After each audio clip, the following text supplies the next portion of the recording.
Spider-Man has always had his fair share of rough fights, but fair warning, this one is definitely the most brutal beating Peter Parker has ever received in the history of Marvel Comics. JMS really knew how to put Pete through the ringer during his run on the character. I mean, this isn't even the first time he's been absolutely trashed by Morlun thanks to Jasinski. We open on Morlun, an energy vampire who feeds on the life forces of animal-based heroes like Spider-Man and Black Panther. And yes, this was before Dan Slott turned him into a one-note Spider-Verse villain who wouldn't understand the word subtlety if you buried his coffin 6 feet under it. He begins the hunt for his prey, journeying to Peter Parker's safest places to catch him out of his element. The Daily Bugle, Stark Towers, Aunt May's home, Wolverine and Luke Cage's apartment. It's a long story. Spidey was rooming with them for a bit. But Peter is nowhere to be found. Where on earth could he be? Well, the answer, true believers, is that he wasn't on Earth at all. You see, Peter had recently been diagnosed with severe radiation poisoning from his drastic measure of injecting himself with gamma radiation during his last fight with Morlun. And from the looks of it, he didn't have much time left. And thanks to his recent connections with Tony Stark during the eve of the superhero Civil War, Peter was willing and finally able to do everything he could to make his final days count. From breaking into Dr. Doom's lair for a once-in-a-lifetime opportunity, to use an invention that could show him childhood memories he'd forgotten, to using his spider sense to win big in Vegas. Peter's never been one for using his powers for personal gain before, but it's not like the money's going to him, right? It's fine. And last, but certainly not least, renting one of Tony's space pods to give him and MJ some private time to rest, with possibly the best view any human being could ever hope to have. Peter's short reprieve doesn't last long though, and as soon as he gets back to New York, Morlun is on him, even being so rude as to interrupt one of Spidey's constant internal monologues about his own death. Peter makes the first move, lunging at his enemy as he says that when his time comes, he won't go down easy. But ducking under Morlun's counterattack, he reasons with himself, who says that time has to be now. Smash cut to good old JJJ sitting in his office, which, considering the year this came out, is startlingly close to the one we saw in Sam Raimi's films. I kinda like that neat little detail. His window is blown open by Morlun and Spider-Man crashing through it, Jonah yelling at Spidey to finish him off before they wreck his whole office. Pete tries to get out of there, but Morlun catches him by the leg and tosses him through a wall, deeper into the Bugle's offices. While reeling from the attack that surely broke a rib or two, he spots a girl he used to go to high school with, lamenting the fact that he never got to kiss her, but stealing his resolve with the fact that he can protect her. He rams a desk and a computer into the vampire's head, the entire office cheering him on. But seeing his chance, Spider-Man leaps through the window. He's got to get Morlun away from people that he can use as shields. And if he's going down, he's definitely not doing it at the Daily Bugle. Morlun is in hot pursuit, but Spidey's been strategizing on how to bring big lugs like him down since their last encounter. He webs up the vamp's eyes, using his momentum against him to send Morlun crashing into the New York sidewalk. But of course it doesn't work. Typical Parker luck, right? And with a crowd gathering to watch the super-powered rumble happening in the street, Peter realizes that he has to get somewhere more secluded to finish the fight. New Yorkers, doesn't matter how dangerous the situation is, they just have to look. He leads Morlun to the Empire State University, where Spider-Man was born, and now, where he just might die. Peter tries not to show it, but he's scared. This really might be it. He tries quipping, taking a jab at Morlun's choice in cologne. But it's not long before he's on his toes again, trying desperately to keep out of the vampire's reach. But he's Spider-Man. He's faster, isn't he? He's just gotta keep moving.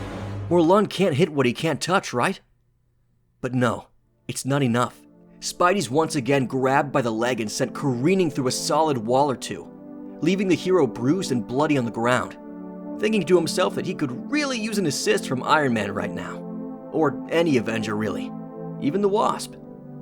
With one final quip that I think really hits Morlun where it hurts, Spider-Man gets taken back outside of the street, where he hits a dumpster hard enough to send it tumbling over. Peter's on his last legs, realizing that he's never been hit that hard, not even by the Hulk. Morlun's flicking his attacks away, not even breaking a sweat over them. Spidey's trying to stay conscious. He's trying to ignore the pain, but it's too much. He's got no snappy one-liners left. Maybe he really is dead. Maybe this is it. Morlun tells Peter that he's fared better than most of his kind, gloating over his broken prey. But it ignites a fire in Peter, pushing him to get back up. Not like this. Not by him. Spidey lays into Morlun, smashing him into cars, trucks, light posts, beating him again and again as he cheers himself on. He's been through 1,000 of these scrapes. He's conquered fate before. And this is no different. He could feel his skin tearing, his knuckles breaking. But it doesn't matter. It's worth it. He's winning. But really, he isn't. Now, fair warning, this is going to get a little graphic, so if you're squeamish, get out of here. Morlun hits Peter with a snappy little quip of his own, before grabbing his face and wrenching Peter's eye from its socket. Peter screams, clutching his face as the nausea and the adrenaline rush to his head. He falls to the pavement, denying what's happened. He looks up with his one good eye, seeing Morlun devour the other. And it's the last thing he sees before the vampire beats him into the ground, pummeling him and breaking every last ounce of willpower Spider-Man had left in him, crushing him into an unrecognizable pulp that even the paramedics couldn't recognize. Morlun leaves Spider-Man's broken, dying body in their hands, knowing he can't feed on his prey with an army of cops bearing down on him. The vampire knows he's already won. Peter's done, shattered. Even if he didn't feed on him, Spider-Man would never swing again. The NYPD are busy standing over Spidey's body, arguing with each other over what to do, whether it's a good idea to take his mask off. But when they do, they realize it doesn't really matter. Whoever he was, whoever he used to be, he's not anymore. Nobody could pick that face out of a lineup. Peter slips in and out of consciousness, a voice in his head telling him the man is gone. Only the spider remains. Once he's at the hospital, we see snippets of the doctors trying and failing to keep him breathing. But it's no use. One of them asks if there's any way to notify his next of kin before it's too late, to which another replies, with all this over the news, they know.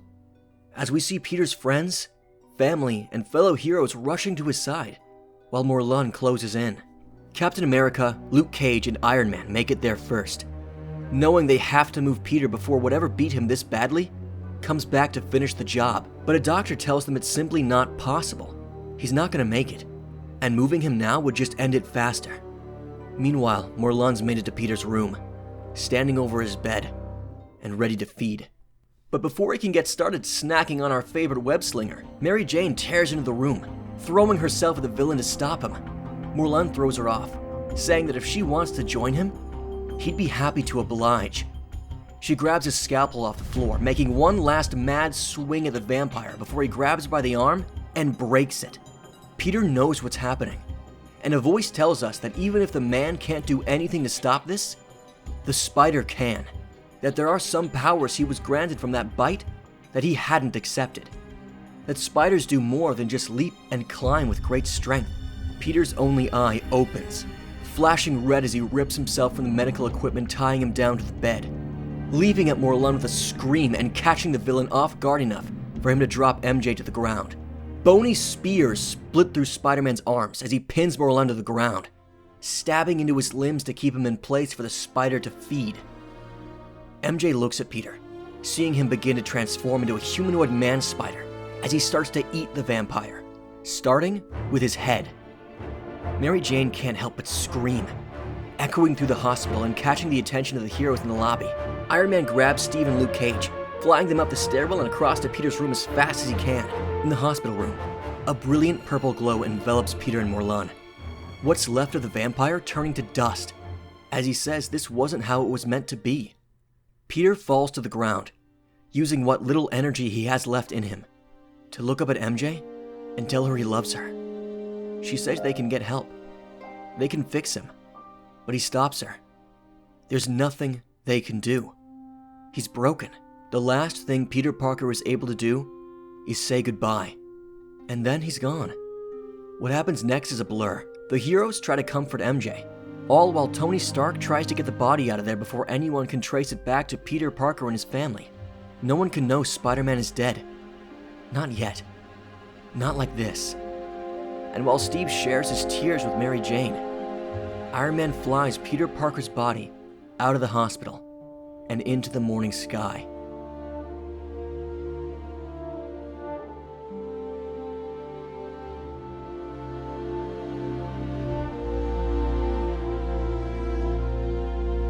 This comic was part of J. Michael Straczynski's The Other storyline for his run on The Amazing Spider-Man. It's easily one of the best written stints of the character, and I love going back to it again and again to relive one of Spidey's best eras.